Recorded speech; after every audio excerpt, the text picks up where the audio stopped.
Today I will discuss a very beautiful poem from your textbook Beehive. The name of the poem is Rain on the Roof, written by Kinney. In this video we will analyze word by word meaning of this poem, the stanza wise summary with intertextual references and the central idea of the poem.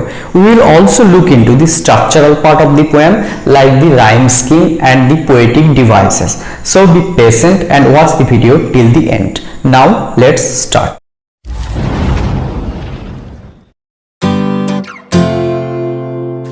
Before coming to the text directly, let us have a look about your poet. Kinney is the name of your poet. He was an American lawyer, a politician, journalist and a poet. Of his verses, The Rain on the Roof is famous and it was also set to music. Now come to the title of this poem. It is a very simple one. Again, this is a poem on natural phenomenon. You have already read a poem about the wind in your class. Now it's turn of the rain. The sound of the rain. The music that the rain makes when it falls on the roof. And what kind of a roof? Not a concrete roof. Because on concrete roof, on cemented roof, you will not hear the raindrops sound. It is made of tin or asbestos with full of shingles. In fact, here, when it falls on the roof, the sensitive poet is listening and he at once becomes nostalgic and travels down the memory lane. At the same time, a wave of happiness and melancholy passes through him. It brings back the sweet memories of the poet. He enjoys the music of the rain and the nature. At this point, can you remember one of your famous poems of class 8 written by John Keats? The name of the poem was On the Grasshopper and Cricket. The first line of the poem was, The poetry of earth is never dead. The grasshopper and the cricket's song represented the poetry of earth, which is ceasing never. Here also, in this poem, the rain represents the everlasting and sweet music of the earth and nature. Now, let us go through the text. The poem is divided into 3 stanzas containing 8 lines each. So, the entire poem has 24 lines. Now come to the first stanza of this poem. When the humid shadows hover over all the starry spheres and the melancholy darkness gently weeps in rainy tears, what a bliss to press the pillow of a cottage chamber bed and lie listening to the patter of the soft rain overhead. Here the poet is describing a scene outside his cottage. What is happening there? The humid shadows are hovering.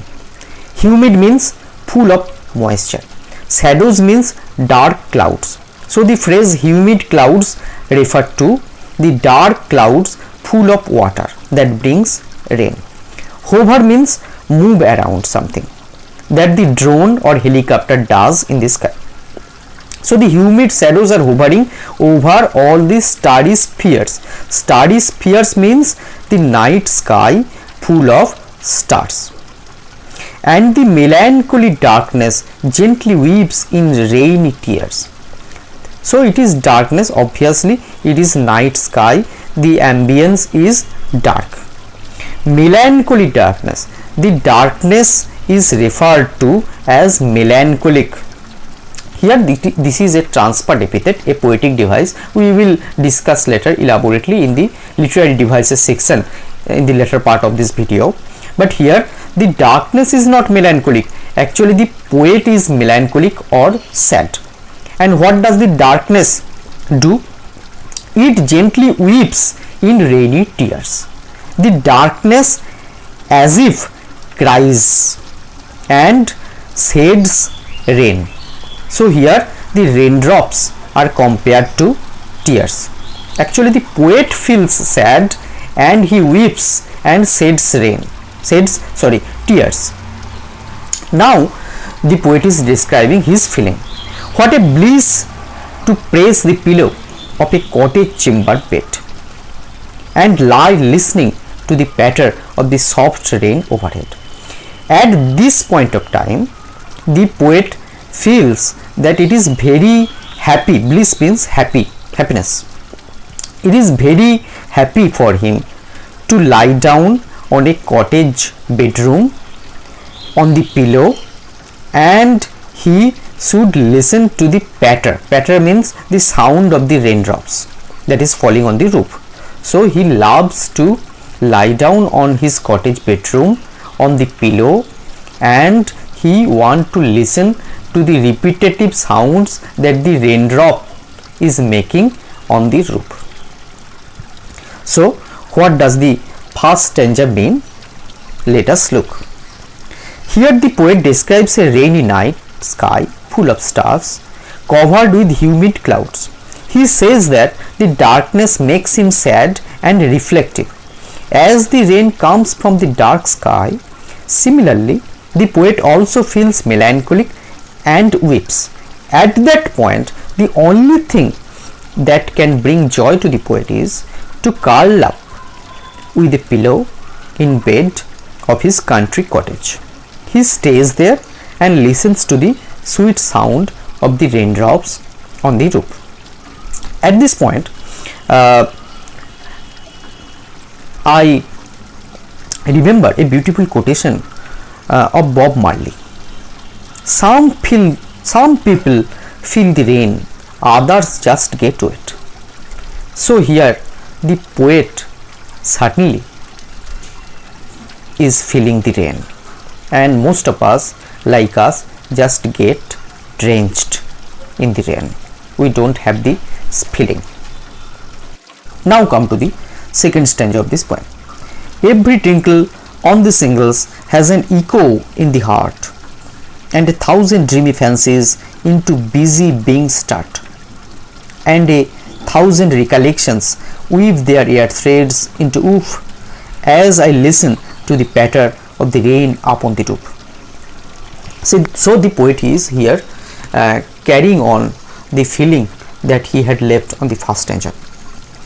Tinkle means short light ringing sound. Shingles mean rectangular wooden tiles on roof. Look, these are the shingles. So the raindrops are falling on the roof and they are making repetitive light sounds, and these sounds have an echo. Echo means repeated sounds. Echo not only on the roof of the poet's house, but also it falls directly on the poet's heart. And 1,000 dreamy fancies into busy being start. Let's rearrange these lines, it will be easier to read. And 1,000 dreamy fancies start into busy being. Dreamy fancies mean sweet dreams. 1,000 here means countless sweet dreams. They start coming where? In the poet's mind. Busy being here, human beings. Here the poet referring to himself. So when the poet is listening to the sweet melody of the rain drops that are falling on the roof, he feels that they are actually falling on the heart also, and he sees numerous dreams that come countlessly into his mind. And 1,000 recollections weave their ear threads into woof. 1,000 here means numerous. Recollection means past memories. So the past memories are coming back. Weave their ear threads. Ear thread means here imagination, imagining. the threads or weaving on air is actually not possible. Here the poet is imagining that the past memories are weaving in air in the form of imagination into oop. Oop means weft, that is the threads woven across the loom. As I listen to the patter means, I said earlier, the sound of raindrops falling on a roof, of the rain upon the roof. So here in the last 4 lines the poet says that when the poet wishes and listens to the patter of the rain on the roof, the memories of the past throng in his mind and they coming back in form of dreams or memories. So now let us look at the meaning of this stanza. In this stanza, the poet describes how the raindrops make symphony as they fall on the shingles of the roof. He says that every tinkle has an echo in his heart and his dreams.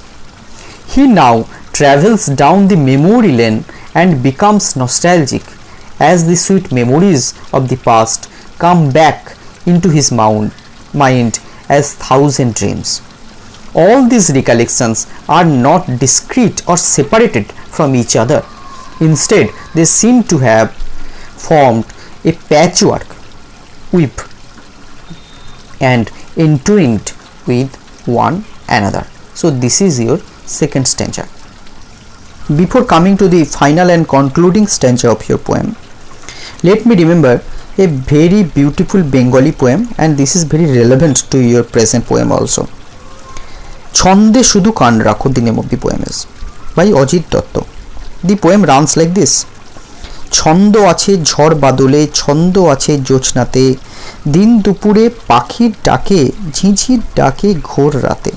The poem continues and it ends like this: সকল ছন্দ শুনবে যারা, কান পেতে আর মন পেতে, চিনবে তারা ভুবনটাকে ছন্দ সুরের সংকেতে. It is a very beautiful and simple poem. It just tells you that the world and nature is full of music and natural sounds. If you are sensitive enough, if you want to listen to them all, like the music of storm, wind, rain, even the moonlight, the birds chirping and the rivers, you should not only lend your ears but you should also lend your mind. Our poet here also lending his mind, not only his ears, to listen to the pattering of rain on the roof. Now come to the third stanza. Now in memory comes my mother, as she used in years agone to regard the dreamers, or she left them till the dawn. Oh, I feel her fond look on me as I list to this refrain, which is played upon the shingles by the patter of the rain. In the previous stanza, the poet said that rain brought him many memories. Here he is talking about his mother. He is thinking about her. And the poet's mother is no longer alive, but he thinks her what he used to be in years agone. Agone means ago, past days. To regard the darling dreamers, or she left them till the dawn. Or means before. Dawn means sunrise or daybreak. Here the poet says that his mother loved him a lot and considered him a darling. She allowed him to sleep and have sweet dreams till daybreak. The poet becomes very much nostalgic and now he remembers his mother.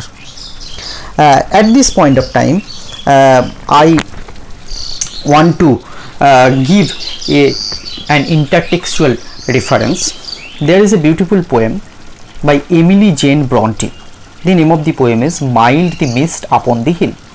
There also the lady poet watches the mild mist upon the hill in the poem, and after watching the beautiful scenery, she also becomes nostalgic and travels back in the past and remembers her dead father.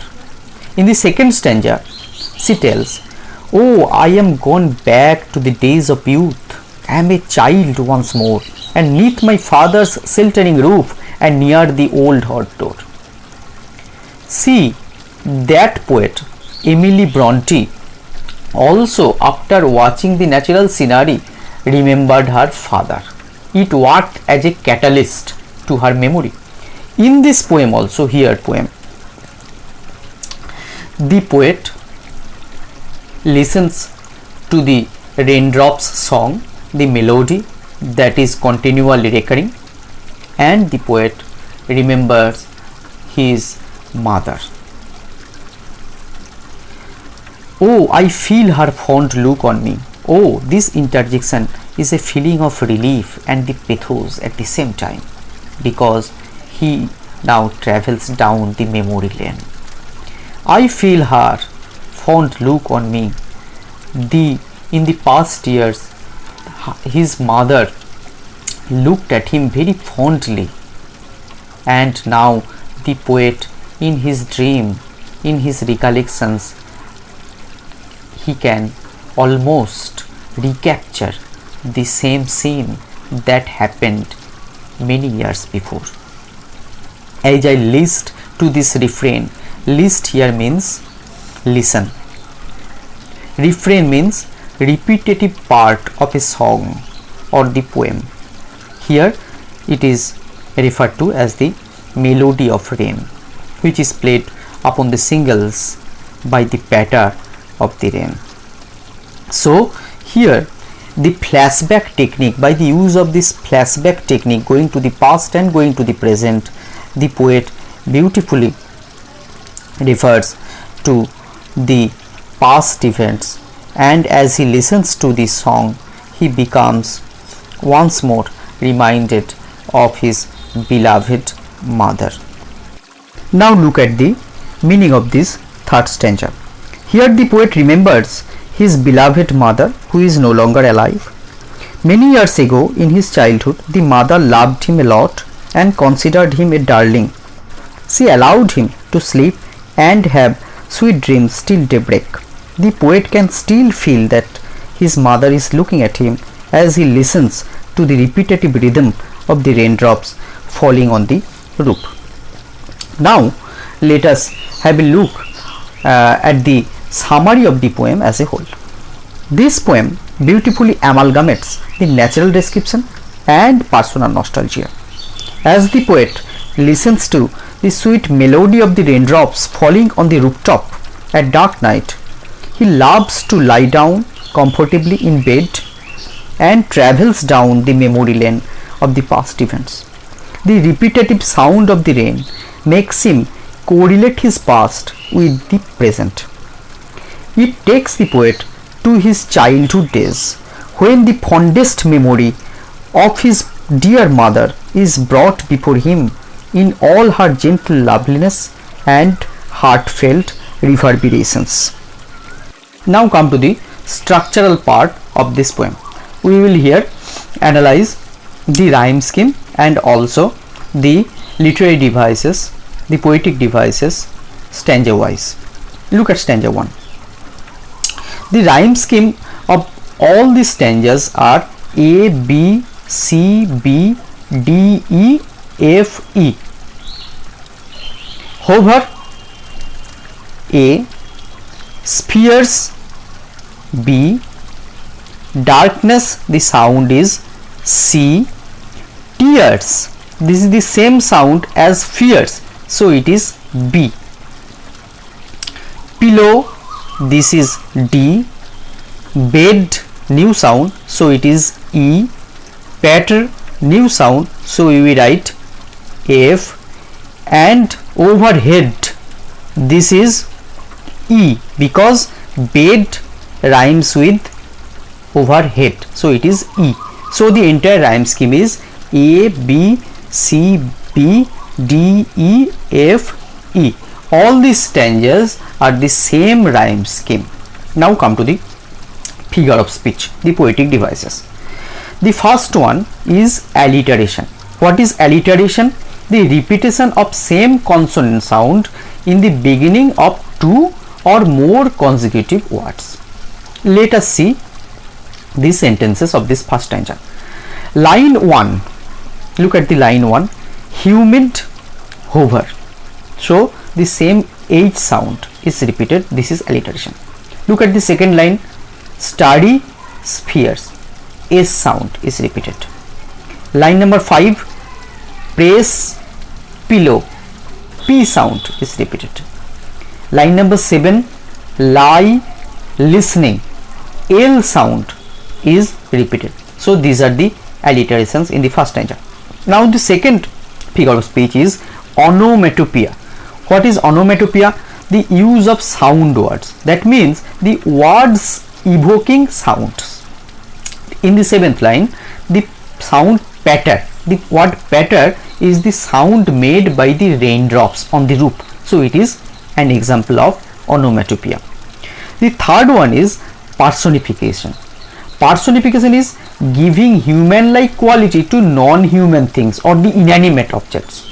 Here, line number 3, darkness means melancholic. So darkness is not melancholy in normal sense, and it also weeps. It does not also weep normally. So these are personification because darkness is here personified. Now the fourth one is transferred epithet. Epithet means adjective. So the adjective is transferred. It should have been to one thing and it is transferred or placed to wrong position. Line number 3, again, melancholy darkness. Actually the darkness is not melancholic or sad. The poet is melancholic or sad. So it is an example of transferred epithet. Now come to the stanza second. The same rhyme scheme is repeating here. I am not going to details. The figure of speech, alliteration. Line number 4, busy being. B sound is repeating. Line number 6, their thread. Th sound is repeating. Line number 8, rain roof. R sound is repeating here. The second figure of speech is here onomatopoeia again. Line number 1, tinkle. Tinkle, and line number the last, patter. Patter, these are both onomatopoeic sound because these words evoke these sounds. The third figure of speech is personification. Look at line number 5, thousand recollections weep. So recollection does not weep. Recollections don't weep. So this is clearly personifications. Fourth one is transferred epithet. Again, dreamy fancies. The adjective dreamy, the does not connote here the fancies. The fancies are not dreamy. Actually the poet is feeling dreamy. So it is also a case of transferred epithet. Look at stanza number 3. The same rhyme scheme is repeating here also. A, B, C, B, D, E, F, E. Here alliteration. Look at line number 1. Memory, my mother. The mo sound is repeating here. Look at line number 3. Darling dreamer. The do sound is repeating here. Also the word patter, we can see onomatopoeia because the word itself evokes the sound. So this is your poem. Here the poet beautifully mixes the natural description as well as the personal memory. Hope you enjoy this video and understand the poem clearly. So thank you and have a nice day. Goodbye.